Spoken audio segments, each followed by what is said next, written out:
मिले के बहाना कइले फोन के पापा बोलैले आइल जब घरवा तो नहटी पहलाते दबैले मिले के बहाना कइले फोन के पापा बोलैले आइल जब घरवा तो नहटी पलाते दबैले बाजे खिसियाइल सभे गाँव भर के लोग बिटोराता सीता पोकरा सुनल करी सजाता दुआरा जनुआ फुकाता सीता पोकरा सुनल करी सजाता दुआरा जनुआ फुकाता।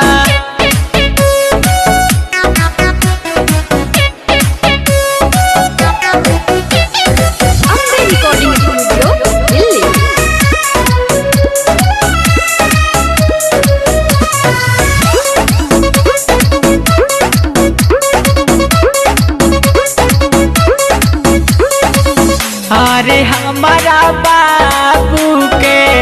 गलती ना रहुए भाई हमार बड़ा का उनका छाती पर मरुए अरे हमारा बाबू के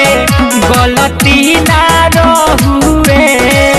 भाई हमार बड़ा का उनका छाती पर मरुए हम जननी घरावा में ओकरा से बात पूछाता सीता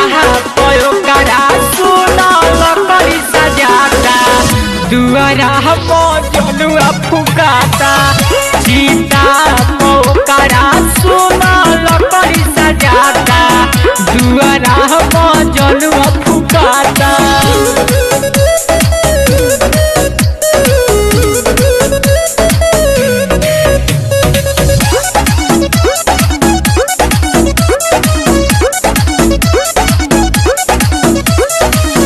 पहिले जे जनहटी की घटी तैसन घाटाना लेके हम भाग जैती उनका के पाटाना पहिले जे जनहटी की घटी तैसन घाटाना लेके हम भाग जैती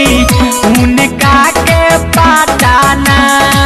निर्मल सुजीत बुलेट सहले नयब सहाता सीता पोकरा सुनल करी सजाता दुआरा